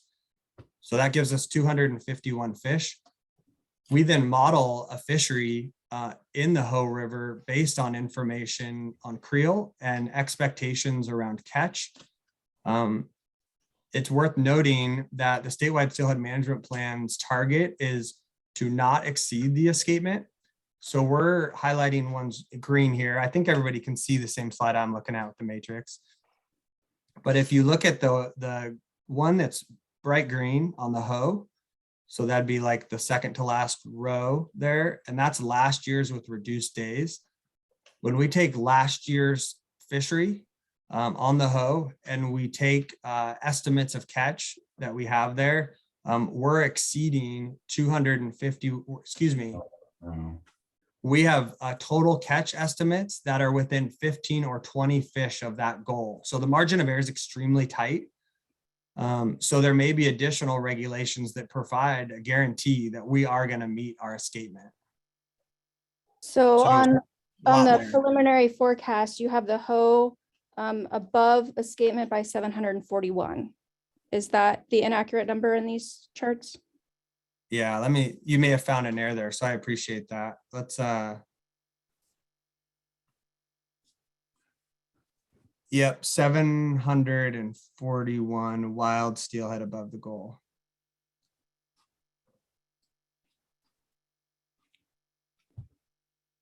So irregardless of that, based on prior agreements with co-managers, our non-harvest mortality is well below our expected sport impact limit. Is that not accurate? Have you not looked at non-harvest mortality trends? Yeah, so you're talking about release mortality. So we use a 10% estimate of release mortality. Mm-hmm. So we estimate catch pre-season. We don't know what catch is going to be. So there's predictions about what we expect to catch. If we're in areas like the Quileute, where the space between the escapement goal and the run size is much greater, then precision around that estimate of catch can be relieved, right? We don't need such fine precision. But when we're talking about 14, 15, 16 fish above the goal, at that point with our co-managers, we're defending plans where we have a high degree of certainty that we're not, going to exceed that. We're talking about over double the historical non-harvest mortality.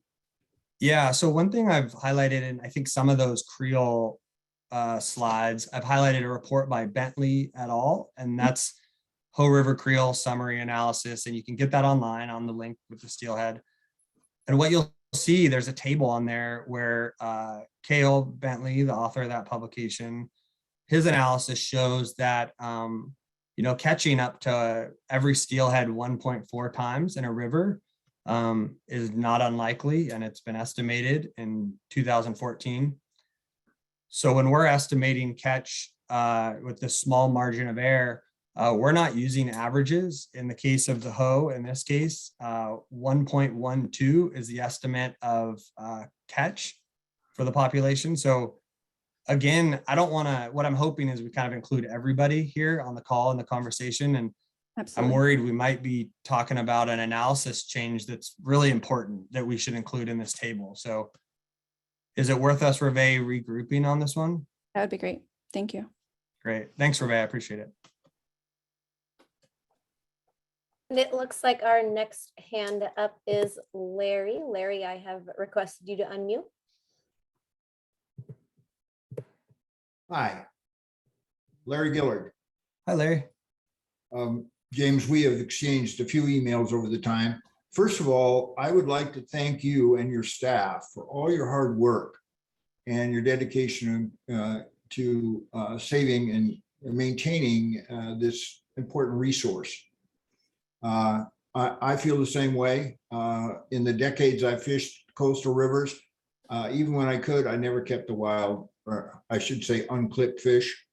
I don't think there's such a thing as a wild fish anymore, but that's a different discussion. So I have 4 items I'd like to,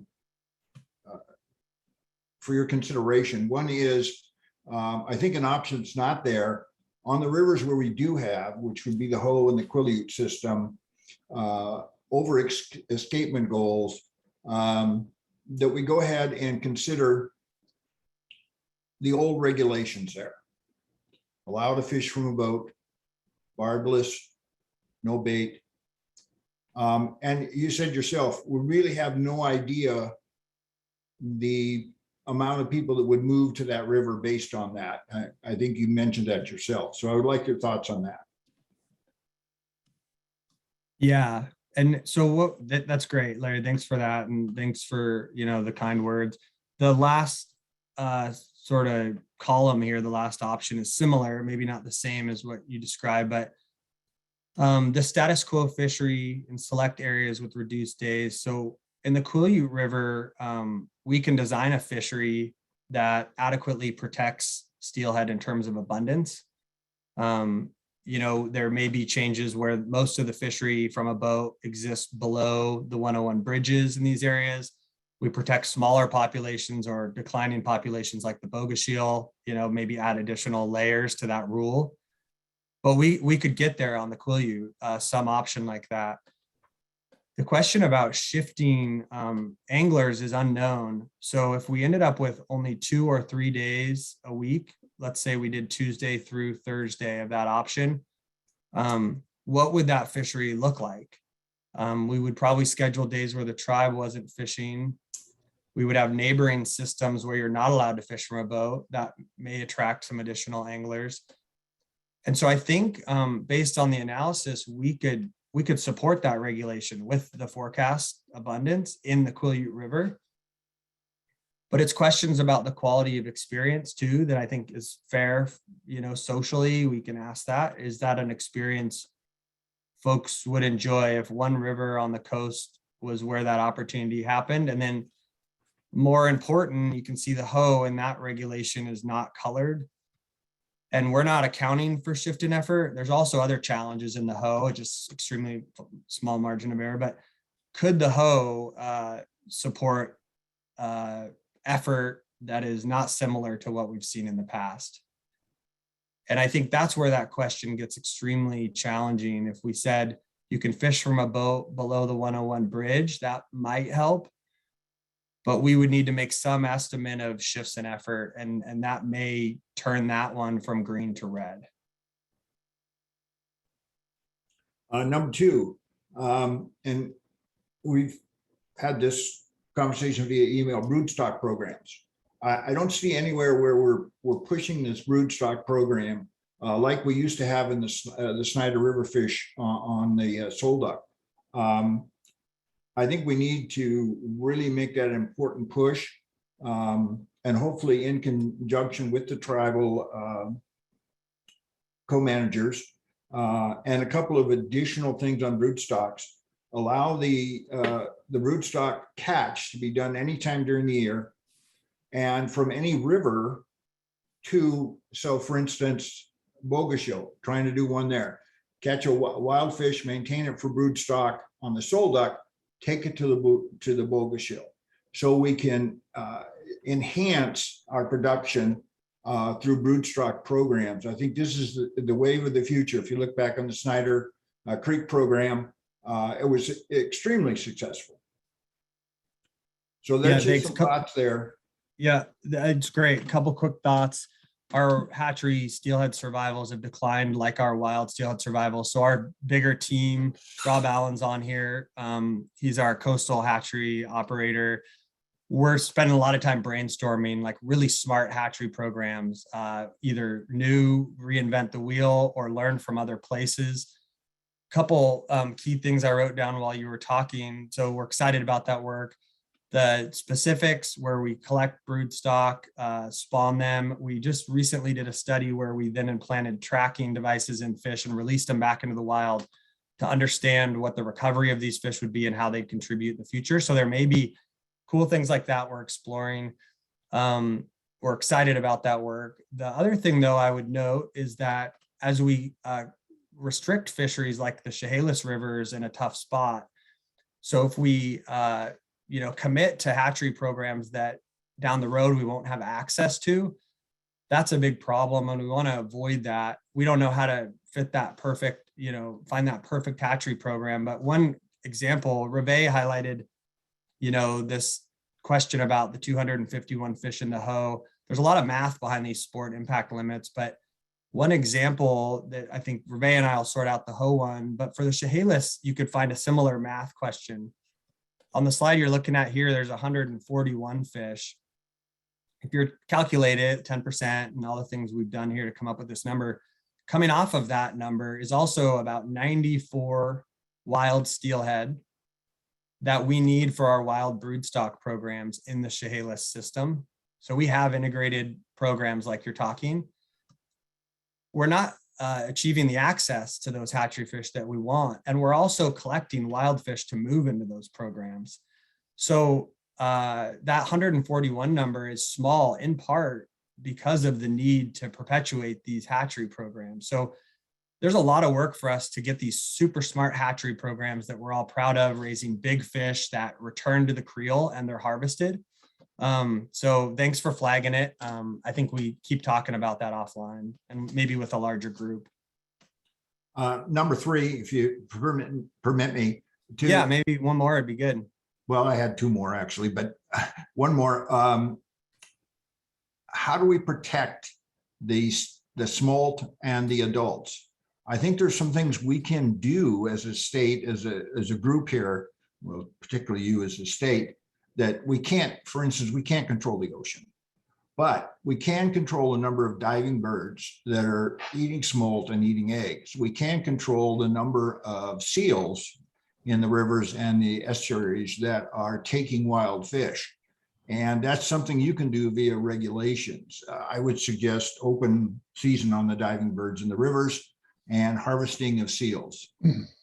Thanks. I appreciate that comment. So I liked how you just said, what we can do or this larger group. And so I think it's fair I'm not going to be a cheerleader of the conservation community, but I do think it's fair if all of us fishermen, naturalists, whatever our role is with steelhead, is we ask what can we do for steelhead? And to answer the diving bird question, I'm not an expert on the effect that would have on steelhead, but what I do know, and the literature supports this, and we've seen this with important habitat projects, we can't control ocean conditions, but we can control the way fish interact with the ocean by raising wild fish that are bigger and more fit and have productive freshwater habitats. So what we want is more juveniles moving into the ocean, and we want those that are extremely fit, so they occupied really healthy habitats early in their life. And we've seen that is probably short-term the best fix here, and long-term is to improve our freshwater habitat. So I think it's fair for us all to rally around what we can do, each of us, to do that. So thanks for those questions. Okay. So James and Leah, I'm looking at the clock. We're running out of time. I want to be respectful of folks. We scheduled this to end at 7. So folks, we've got a number of different avenues by which you can ask your questions. Probably the most convenient is our web portal. So we provided that link. We'll do it again before we close up shop. So let's run through folks with their hands up. We've got the chat documented. We'll be responsive to those questions in the chat, but let's please limit it to 1 question. If we don't get to your other questions, please use that web portal and give us your feedback. Go ahead, Leah. And next up is Dale. Dale, I have requested you to unmute. Hi, can you hear me? Yep. Thanks, Dale. Thank you.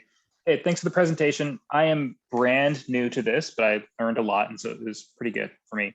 I when you're talking about the escapement goals and the predicted run sizes, that's, again, I'm new to this. Why in some cases are the escapement goals higher than the predicted run size? Like, why is the goal set higher than the predicted run size?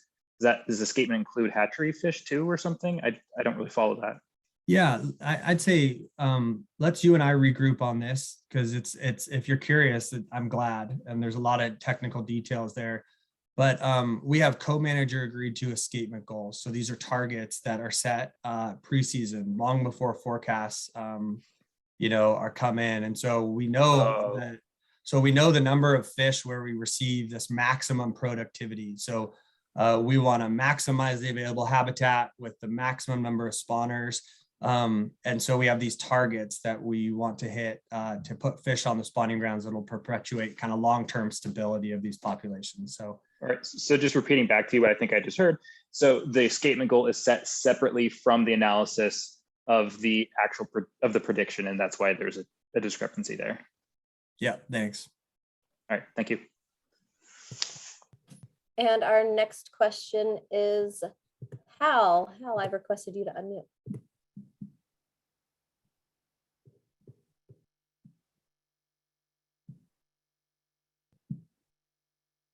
Are you there, Hal?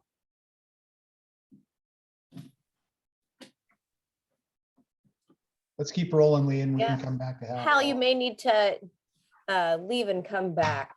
And Bridget Moran. You got it. Can you hear me? Yeah. Hi. Hey guys.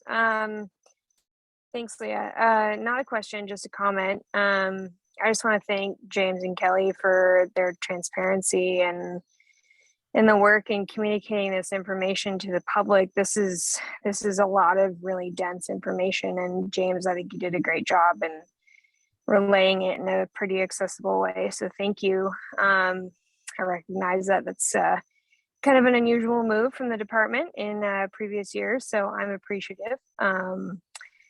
James, also thank you for steering us away from bashing the tribes, because that's out of the scope of this meeting. So, as DFW considers these regulation options, I hope that we can all learn to accept the option that's best for the fish and not necessarily just for the anglers. I'm a steelhead fisherman myself, so this is painful to admit, but we need to move away from centering ourselves in this conversation, because recovering steelhead isn't about our own self-interests. It's about recovering steelhead. So let's do what it takes to bring them back and move beyond what it takes to profit off of or extract anything from them. So thanks, guys. Appreciate it. For the comments there. And next up is Ed. Ed, I have requested you to unmute. Awesome. Can you hear me? We can hear you. Awesome. Thanks, guys. I really appreciate all the hard work, James, Kelly. It's amazing. And I'd like to reiterate what Bridget just said about the transparency. My quick question is, can you talk about the impact of poaching and how you put those numbers into what you're reflecting on the numbers we're seeing? Because we know poaching is happening at a pretty alarming rate on the coast right now, fish and wildlife. But can you address that for us? Yeah, they're not accounted for in these numbers that we're sharing here today, but they are factored in, and we could probably add another asterisk there. I've talked a lot about kind of this margin of error. And so when we've got 1,000 fish over the goal and our fisheries expected to encounter, 500 or 600, that would allow for sort of a buffer there for things that we do our best to control, right, through enforcement. But in terms of like when we look at the hump tulips here, where there's 67 fish available for sport impact, it's really hard to craft a fishery where you could say our impact is going to be less than 67 dead steelhead, including those variables that are hard to account for. So, and in turn, so poaching takes place, right? And we, I think, do a fantastic job at Fish and Wildlife of enforcing the rules. The no fishing from a boat rule was a challenge to enforce, and I know our enforcement officers got extremely skilled at pivoting off of their traditional techniques and enforcing that one. So yeah, I think it's a factor that's not in our, sort of preseason forecasts. Is that something we may be able to see in the future when we have these meetings? Maybe we can collect that data from enforcement. Yeah, maybe we're gonna take a note on that because it's a new one. So I don't know the answer to that, but I think it's important. So thanks for flagging it. And if you don't mind, if you wanted to reach out electronically, then we'd have each other's contact information and we could chase that question down. So thanks for that. Awesome. Thank you, guys. Yeah. And Brian, I have requested you to unmute. Can you hear me all right? Yeah, we can hear you. Great. Hey, I want to thank you for holding this meeting. I have an idea I would like for your to consider for this season. I also have a number of questions, but I'll provide those through the email to James or to the portal. Your first priority is obviously to meet conservation objectives, and that's a given. So I preface my idea and comment by the word if we have an open season this year and where we have open seasons this year. As managers, you have multiple tools, pathways, methods to meet conservation objectives. You can regulate time, place, and manner, essentially, of how we fish, where we fish, and when we fish. One of the biggest concerns out of last season was a no fishing from a boat regulation. And one of my really big concerns with that is a disproportional impact on certain classes of anglers, particularly kids, senior citizens, and disabled anglers, or just physically challenged folks who really can't have an enjoyable day if they're getting in and out of a drift boat 5 or 6 times to fish on the bank or walking over slippery rocks or something. I've got a brother who's 70 years old and who's kind of shaky, and I'm not going to take him up there and have him try to negotiate the riverbanks like that. So I think it disproportionately excludes or applies to some anglers. So I'd like you to consider, it's not that we have to have an all or nothing regulation, meaning all regulations need to be open to a drift boat or all sections of rivers or all times. But I would like to suggest that you strongly consider having select parts of rivers, maybe at select times, be open to anglers, and maybe only anglers that are under 12 years old, over 65, or disabled or something like that, so that you provide an opportunity for some of these folks that might have not really felt like they could go out and have an opportunity to fish last year. And I think that's consistent with, quite frankly, your statutory mandate that really focuses on those anglers and having opportunity for all anglers, including those classes that I've just mentioned. So I can offer you some specific rivers and sections, and we can get into dicing it like that way. I think you guys are in the best position to do that, to say, okay, we could open the bogus shield from this section, from the hatchery to Wilson's, during the hatchery period, or other things like that. But I'd like to see an option developed that has some of that included. Of course, meeting conservation objectives is the first priority, but I think you can have an option that would have some opportunity for these classes of folks. That's my idea. Thanks for hearing. Hey, Brian, thanks. A couple quick notes. We got that written down. So I think I like that, and a more nuanced approach to this last line.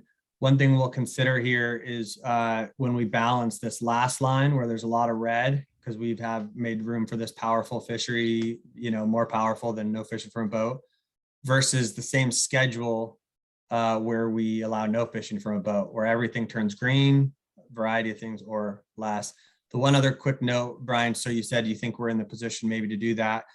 This last slide I put in here, this is Willapa Bay. Each one of these colors represents where the fish spawn.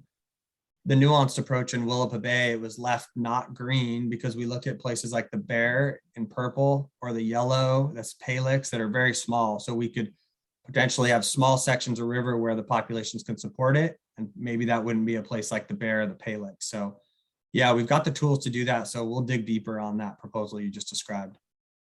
Appreciate that. Thank you. Yeah, thanks.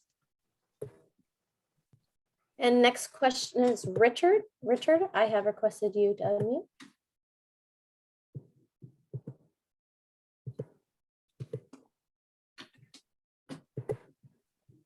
Okay. Richard, we'll circle back to you. And Chase Gunnell.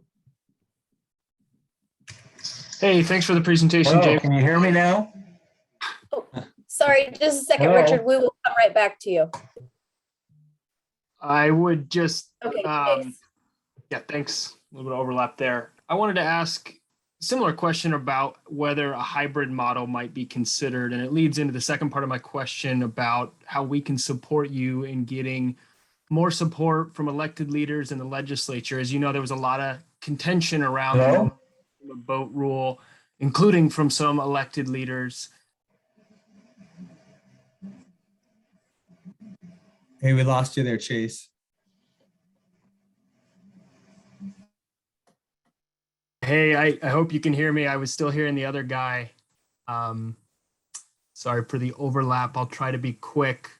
Is there a potential that some sort of hybrid model may be considered that would allow fishing from a boat in the earlier part of the season, with one benefit of that being a little less contention around some of the regulations that were in place last year, which leads into the second part of my question around how can we support you in getting the attention and resources needed for steelhead recovery and in support of whatever regulations you decide from elected leaders, including the legislature this coming winter. So James, why don't you take the hybrid piece and I'll take the financial piece. Yeah, the quick one to the hybrid piece. We're less prone to find a pathway that has a disproportionate effect on the early run than the late run, understanding the importance of that. But what we could do, Chase, it's a great idea, is try to model a fishery that has similar effect. So it may be 1 day a week from a boat early in the season, but later in the season, it turns into 5 days a week, or excuse me, 7 days a week where you can fish, no fishing from a boat. So we'll explore that, because I think having that hybrid option, makes sense if the angling community is interested in that trade-off, right? So thanks. Yeah, so real quick, Chase, thanks for the questions. Lots of pieces to the puzzle, as James mentioned. So the good news is we don't have ESA at this point in time out on the coast. What that means is there's not a whole lot of external resources for things like monitoring and evaluation out there, as opposed to places like the Lower Columbia or Puget Sound, where we've got ESA listings and a lot of financial support in terms of monitoring those fisheries. So good news, bad news scenario. Last session, we got a legislative proviso in our budget that requires us to do a number of things. We're going to leverage that work along with the help from an advisory group that we just put together to put together not only the plans that are required in the legislative proviso by watershed, but also where we think we need some additional monitoring and evaluation dollars. Aside from that, we've got, I think I'm right, I think this number is right. I think we got about 1.68 million in our supplemental package that is dedicated to freshwater monitoring. So we're hoping that we're successful there. How can you help? I have to be really careful there. I'm not going to give you any ideas how you can help, because I'd be in violation of the lobbying law. So I'm just making you aware that we've got a legislative supplemental request that we hope gets picked up in the governor's budget and has a chance to make it through the process. Thank you both. Hey, Kelly, can I mention one more thing that I meant to say earlier? Is Chase, some of these red lights on this table you're looking at are the result of uncertainty around our fishing pressure or encounters. So with, we only monitor fisheries strategically in the Ho. That's a big deal, right? Especially hump tulip 67 fish. And we're trying to estimate, is our fishery sustainable or not? So, so that freshwater monitoring is a piece that when we build this table, it's extremely frustrating when we don't have a great estimate of catch. So thanks. So just to time check here. We got about 10 minutes left. Just be advised, if we don't get to your question live, again, I can't emphasize it enough. Please use that portal. We're trying to get as much information as we can from you all in terms of ideas and suggestions for the path moving forward. So please use that portal. We've got about, like I said, 10 minutes left. Go ahead, Leah. And let's try this again with Richard. Richard, I have asked you to unmute.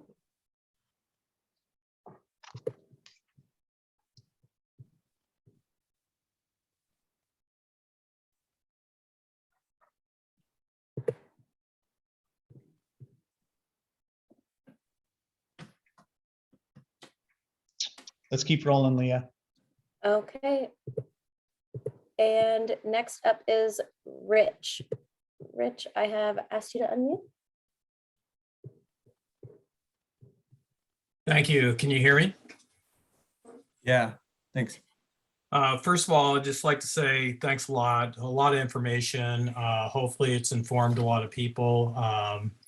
And to that effect, I'll just say is, I think we're kind of missing the boat here a little bit. It's just a general comment. You know, these fish are in crisis. And here we are, we're discussing how we can scrape some sort of a season out of it. And there's so many unknowns, like especially the compactive pressure on various systems that are open and these types of things. You know, I think what we have to realize is these fish, we got to be serious about doing whatever we can to protect as many of them as we can. I mean, we're down to like not just trying to split crumbs, but down to like, you know, we're not going to have a fishery in the future. And so that's really where I'm concerned at. You know, I get it. People want to fish. I want to fish, but at the end of the day, I got to put the fish first, man. I mean, this is to me, if we're going to have a future, that's what we have to be thinking about. So the only other thing too is, I think, James, if you can try to split out the Quileute system a little bit more and considering the fishery models, if you're moving forward in that direction, you know, again, if we look at it, you know, the sawduck is probably carrying a good part of the load for the Quileute. You know, and you know, the bogus shield's not doing quite as well. I think, again, I think you alluded to crafting. If you did fisheries that would address how those various systems are kind of doing, I think that's kind of important to consider. I think it is interesting if you look at the sawduck, that it's really our first wild steelhead gene bank, and it seems to be working to a certain extent. I don't know. So those are just my general comments, and I'll just leave it and give someone else a piece of time. Thanks, Rich. I think we got time for two more, Leah. Okay, next up is Jonathan. I have asked you to unmute. Hey guys, Jonathan Stumpf here. Can you hear me? Yep. Yeah. Yep. All right. Cool. Well, you know, there's a lot of information to digest here. So, you know, thanks to, you know, James and Kelly and the staff for taking the time and effort to kind of lay this out. I understand, you know, we're in a difficult situation here, and you know, I feel that there's a real added level of transparency to kind of sharing this information and explaining how this process is moving forward, as opposed to kind of what we saw last year. So thank you for that.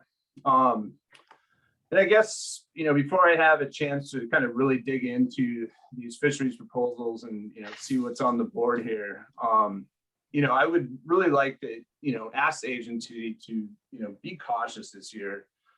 I mean, as you guys know, these forecasts are, you know, are fraught with a lot of uncertainty. I think last year you said we over forecasted by 15%. And, you know, at times like this, when we're, you know, talking about the last fish, and these are essentially paper fish right now, we need to leave extra fish in the spawning grounds. And, you know, I think, you know, everyone here is concerned about the plight of fish, and with that, you know, comes the fisheries. And we're all here as anglers willing to, work with everyone and step up and, figure out a way to reduce our impact. So we have fisheries not for next year or not for the year after, but we're talking about, for the generations beyond, those people that haven't had a chance to fish for steelhead yet. So I know how to get a hold of you guys. I'll dig into these proposals and we'll be in touch. So thank you. Thanks for the comments. All right, last question, Leah. And last question is David. David, I have requested you to unmute. Okay, thank you very much. David Moskowitz with Conservation Angler, and our president, Pete Savro, who's been involved in the Olympic Peninsula steelhead issues for a long time, unable to listen in tonight. And so I'm speaking for our organization and also for him, that we really appreciate the great staff work that's gone into this. And James and Kelly and Leah, we know there's a bunch of staff that work real hard to do the work that enabled James and Kelly to put on this presentation. So we thank them for their hard work as well. And I think there's been some great remarks here, some really good questions. And I think, everybody's trying to search for some answers. And I think that I really appreciated Rich Sims' comment in the sense that maybe we're missing the boat on this. It's really important for us all to look inwardly at ourselves and not necessarily at the birds that might be eating what they've been eating for a millennium. And the same thing is questioning the tribal harvest. They have duties that they will have to conserve, and they will do that. It's a long-term thing. We all have to look at what our sacrifices are. And I think that we're again here. A year ago, we were just starting into this process on really bad news, and it caused a lot of consternation. And this time, here we are, a year later, we're arguing about one season. And I think that it's really important to remind everyone and for the agency, and I know you picked an advisory group that's going to be tasked with this, but we've got to get on with recovery. And to get there, the bridge are these season regulations. And we have to build a really good bridge to the future, because we have a long way to go. And we're not going to solve it by putting hatchery fish out in the ocean. The ocean pastures already overgrazed, and probably one of the main reasons why steelhead are not doing well coastwide. So we really are looking forward to a very conservative set of rules that allow people opportunity, but protect the most fish as possible, as Rich and Jonathan talked about, because they are paper fish at the moment. But we're really looking forward to rolling up our sleeves and getting at some of the long-term things that we can do to address habitat issues and address escapement. And we have to go after the ocean issues, because what's happening is a lot of hatchery fish are being put out there that are eating their way through the food chain. And we have to address that. And that's an international issue. We can't just think we have no control over it. We won't solve it today or tomorrow, but these rules that we're going to come up with have to build our bridge to recovery. And that's the commitment. And I think I hear that from everyone who's on the call. So I'm excited to be able to work with people. And I guess I feel a little funny maybe having the last word, but hopefully the staff will have the last word tonight. And we really appreciate your hard work. So thank you. Thanks, David. James, can you go to the last slide of your presentation? So that's gonna be a wrap for tonight, but just kind of to close us out. So we got a lot of questions that we weren't able to get to in the chat. When you go to this webpage that's underlined here at the bottom, this Coastal Steelhead webpage, we've got an FAQ that we're going to work hard to update with the questions, the new questions that have been asked this evening. Similarly, we're going to be hopeful that if your proposal or your idea, you didn't get to ask it, please, if you didn't get to ask it in person, please put that in as a suggestion for us. Our plan is to come back here in 2 weeks and talk about these ideas. We've got a lot of work to do in a little bit of time. And we want to have as robust a conversation as possible. So please, don't dilly dally. If you've got ideas, additional ideas for fisheries proposals, put them in there sooner rather than later. So we've got some time to look at them. Our management plans, as you saw in the timeline I showed you, we're going to be talking with our co-managers and trying to get these management plan finalized here in the next 3 weeks or so. So we want to be able to put everything on the table and report back to you all when we get back together in a couple of weeks. So that's my plea to you all. Please use that portal. Please include your questions so we can update our FAQ to ensure that everybody's to the extent possible on the same page. And with that, I want to thank everybody for your time. I appreciate you all taking a couple hours out of your daily lives to join us here this evening. And with that, I'll wish you all a good night, and we'll be in touch soon. Look for a news release and a social media blast with the date and time for the next for Town Hall number 3. Have a great evening, everybody. We'll talk soon. Thank you.